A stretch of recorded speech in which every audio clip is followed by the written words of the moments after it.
Don't move. I said put it on your... What did you do? 95% people, you kept it on your cheek. But I said what? Put it on your chin. What happened? Let's listen. Yes. So what happened? Why you just simply copied me, right? You just looked at me and you did it, but you forgot to listen very clearly. It's very important. It is very simple exercise I gave you. This is exactly happens sometimes in your classes also. People are there, students are there, but they are not really actually listening to you. It's very important how do you prioritize things. Let's see, go on to the prioritization. I wanted to show you a simple table here. You need to question yourself. Yeah, please go quickly, I'll tell you. Yeah, leave it. This is, how many of you know this chart? Any of you know this chart? One person. Alright, let me explain you this chart. This is an important chart. You need to question yourself. There are some tasks in your life. There are some tasks in your office, which is your teaching. Okay, in your department, there are some tasks probably you need to question yourself. Is it urgent or important? There are two things that you need to worry very seriously. Some tasks you have urgent tasks, some tasks are important tasks. How do you know which is urgent and which is important? How do you differentiate? How do you differentiate? Now you see the first one here. If you see the first chart here, this one, there are some tasks you have, important and urgent. And the second block is important and then not urgent. Here is not important, not urgent, and then urgent, and then not urgent and not important. How do you know? Can you give me some examples? Which one you will put it in urgent and in important? Give me some tasks. Give me some tasks. You are all lecturers. What is important and what is urgent? It means anything that you are doing, it has to be done now. It has to be done right now. That goes under urgent and important. There are some things which are important but not really urgent. There are some are important but not really urgent. What are those tasks? For example, give me some. What are the tasks which are important but not urgent? By the way, just to save the time, I'll just quickly go see what happens here. There are some tasks which are urgent and then important, like for example crisis. In the last minute that you need to prepare for exam and you have question papers with you and then you wanted to fix it and you want to do it. You wait till the last minute and tomorrow you need to submit, you open all the papers there. And you keep it, you don't talk to your husband, you don't talk to your wife, you don't talk to your children, you sit and then do it till the last minute. You do it, yes or no? It happens. Let's be very frank, right? So that goes under task what? Crisis, it's a crisis situation. But the other block is what you see, important but not urgent. You had ample time, because I'm going to give not just only motivational speech for you, because what I immediately understood is, there are certain things that I think you need to learn, certain way of doing things is also important. More than motivation, right? Let me see. Now here, important and then not urgent. It means what? Planning. Planning goes in, not urgent but important. Relationship, building relationship with the students. These are all falls under important but not urgent. Had you worked in a planned way, had you prepared everything in a planned situation, you will have less blocks here. So what is the block that you need to worry always working? You need to spend on which block here? Mostly you need to spend on which block? 1, 2, 3, 4. You have block 1, block 2, block 3 and block 4. Which block that you should be spending more? 1, 2, 3 or 4? Second. Exactly. Number 2 is a block that you need to work a lot on this one. The more you spend time on this one, the less crisis you will have. You understand? The more time you spend on this, the less crisis there's. But Will it be completely zero? No, it will not be completely zero, but you still have some issues. But your job as a professor, as a lecturer, you should be spending more time on this one so that you can really calibrate children to a right path. As I told you, they are really looking at you.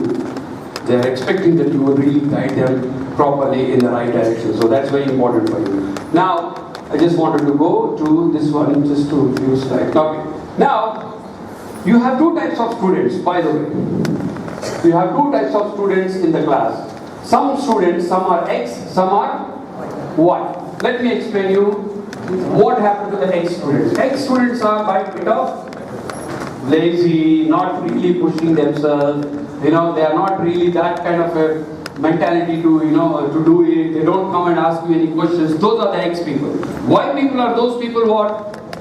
All the pushers, doers. They want to do this, they want to get to them, they want to do this, they don't want to do that. That's exactly the Y people. Now, Y people are always committed and they know what they wanted. Do you think you have all Y people in your class?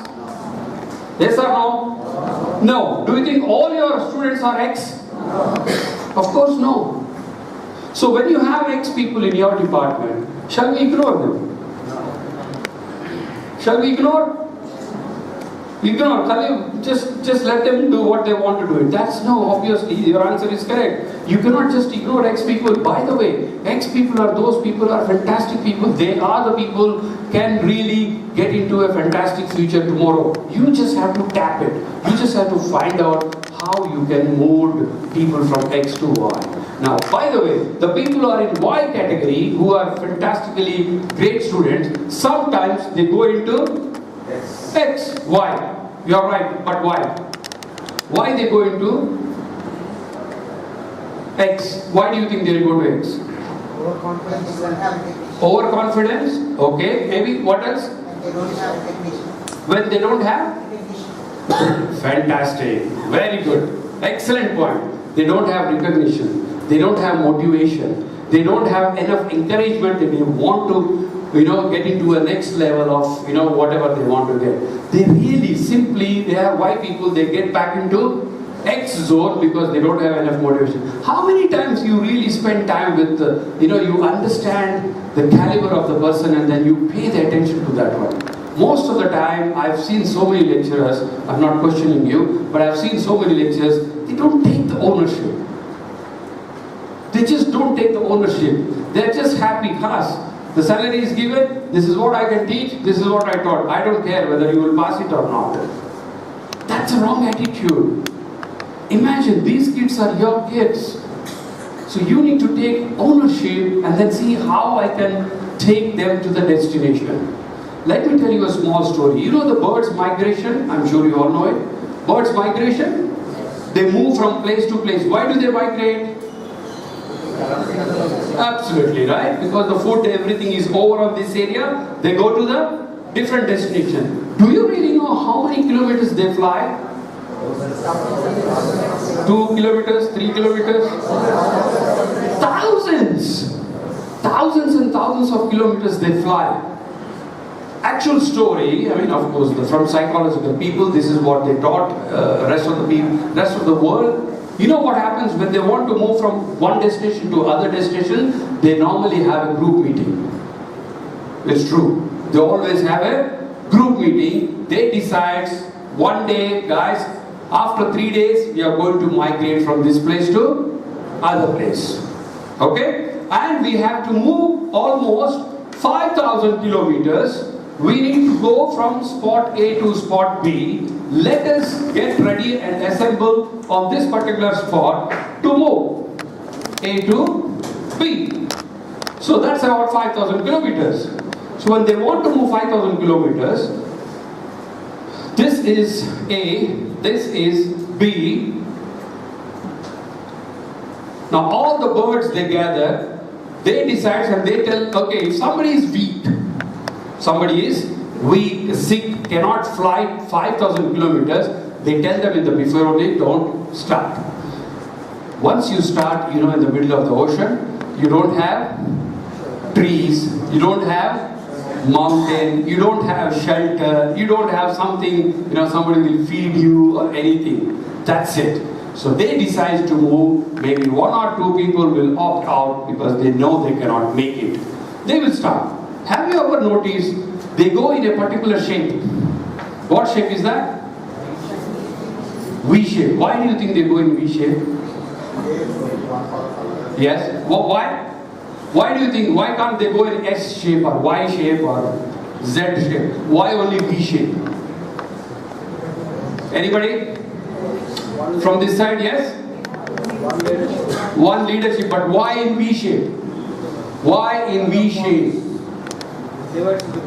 Somebody wants to say? They go in this particular V shape. Why? Please try to notice. Right? They go in this shape. Why? It's aerodynamics. Right? Yes, ma'am? Exactly. So what happens, the front guy is the leader. You see this guy is the leader. Trust me, this is exactly happens. Now, obviously you are here and you are leading. I mean, you are leading the students. Obviously they are following your instruction. They do exactly the way you ask them to do. So what happens in the middle of the sea? When they are in the middle of the journey, they reach somewhere in this spot or this spot, that spot. One of the bird obviously gets weaker. One of the bird gets weaker. So when this bird gets weaker, it keeps staying back. It keeps going back. It keeps maintaining, the distance is too far. Obviously these guys cannot wait. Can they? Cannot wait. Just because of one student, you cannot keep responsibility, you cannot afford, and you cannot punish the whole class, obviously, right? So this guy, what happens, he keeps going back and back and back because he's getting weaker and weaker and weaker. What happens to him finally?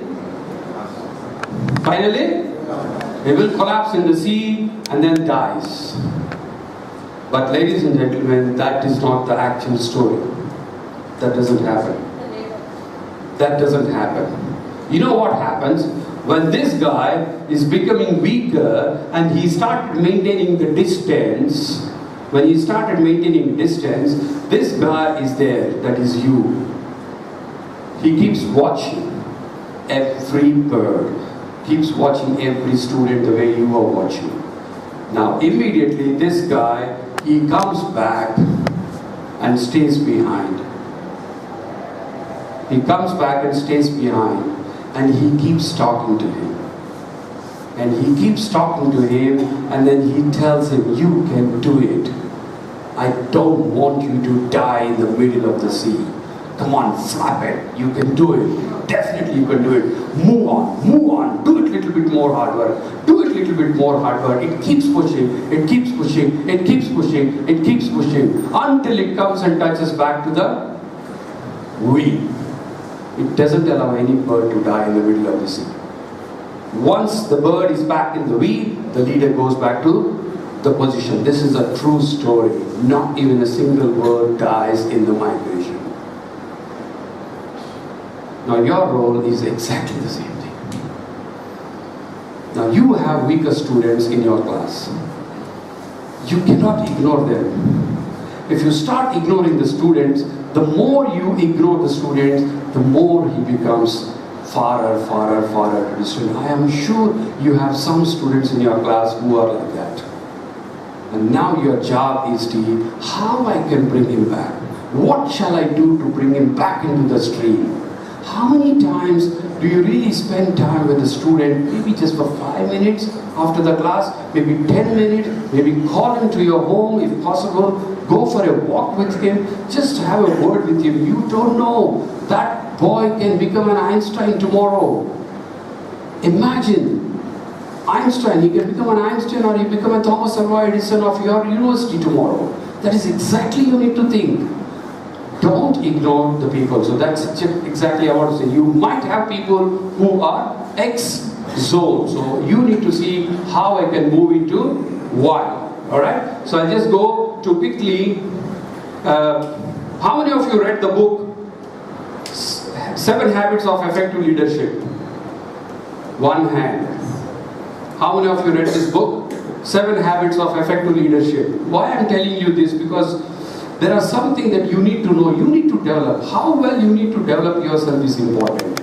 This is a very important book. I suggest that you should buy it or go to online and read this book. 7 Habits of Effective Leadership, written by Stephen Covey.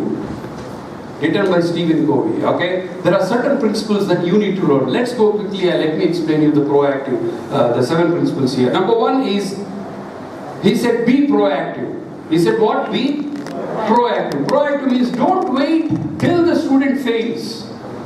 You remember I told you the urgent and important matrix, right? Now just to give you an example, what if, 10 days ago I had a toothache. It means I had a toothache about 10 days ago. It's okay. It's not that painful. It's okay. I can wait. But last night what happened? It started swelling and I can't eat anything and I can't even talk to anybody, right? So it has become urgent and important now. But if I had been proactive in my things, if I anticipate probably what could happen to this particular student if I don't take care of him now, what will happen? It will become a disaster. Maybe it's very difficult for him to take a U-turn. So you need to be proactive. So he said always make sure you be proactive. Number 2, quickly, I'll tell you because the time is too short, just to make sure what he said, begin with end in mind. What do you mean by begin with end in mind? Give me an example. Begin with end in mind. It means what? Simple. Focus. What else? Having a proper planning. Having a proper planning. Finding the end results what it can be. Finding the end results, very good. Always assume when you are doing a project, when you are training a student, when you are coaching a student, you need to understand how the students can be at the end of the final exam. Where you could reach. That is what he said always. You should always think the end result in the beginning. So if you don't have that attitude within yourself, if you don't think seriously, what happens? If he fails, if he fails. If he passes. If you have that kind of an attitude with you as a teacher, I'm sorry. You need to change that attitude and then make sure that they go into the positive side. Quickly, put first thing first. What do you mean by put first thing first? Make a priority. What he's trying to tell you is, take a priority, right? Think win-win. Win-win is what? Thank you very much. It is not just you win the game, you make sure the students win. The more you focus on students, the more you make sure they win, automatically you win, right?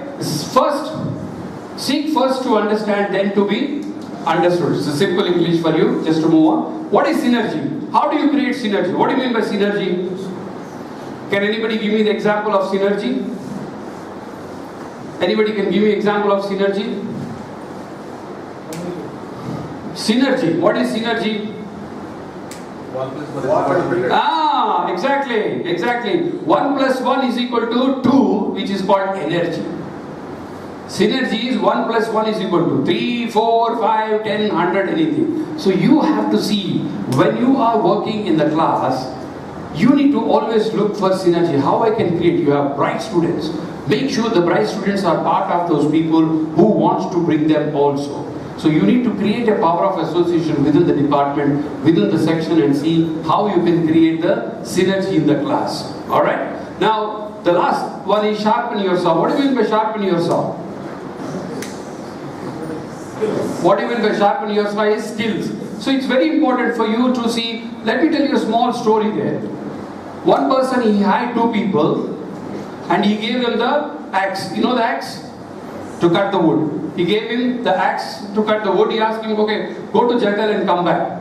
And cut the wood and come back. So one fellow, he brought 10 pieces of wood, and the fellow also brought the 10 pieces of wood. Second day, the first guy, he brought only 9, the other one brought 11. Third day, he brought 8, this guy brought 12. You see that? This guy is reducing, this guy is increasing. So the owner was very puzzled. He said, okay, let me talk to the person here, and then he called the first person. He said, okay, tell me, what are you doing in the jungle? He said, yeah, I go to the jungle, I cut the wood, and I have a 12 to 1 is a break. I just sleep during the 1 hour break.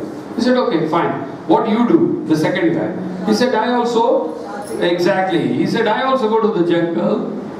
12 to 12:15, I eat my lunch.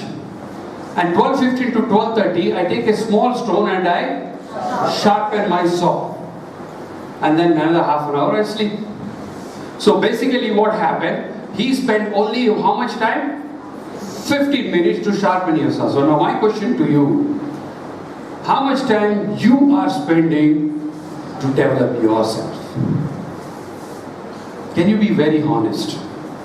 The knowledge is divine. It's an ocean. Whatever you learn is not enough.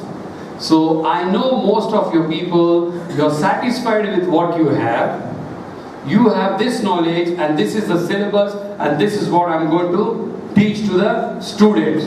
Now how many times are you really spending on internet? How much time are you really spending to develop yourself, to sharpen your saw is important.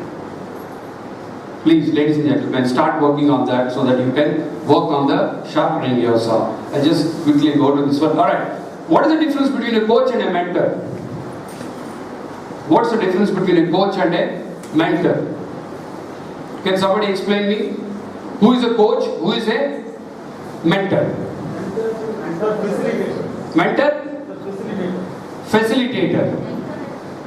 And coach? Coach is what? Trainer. Okay. Let me explain you. Now you have Sachin Tendulkar on one side, right? And you have Leander Paes on the other side. Or let's take Michael Phelps. How many of you know Michael Phelps? Michael Phelps. Very good. Some hands at least. Who is Michael Phelps? For the sake of other people, he is a great swimmer from US. How many gold medals he got it? How many gold medals he got? 16. Gold medals. I'm talking about Olympic gold medals. It's a very inspirational story. You should know it. 26 or 25 gold medals he got it. To get qualified to Olympics itself is very difficult. To get bronze is great, but this fellow got 26 gold medals. Can you imagine?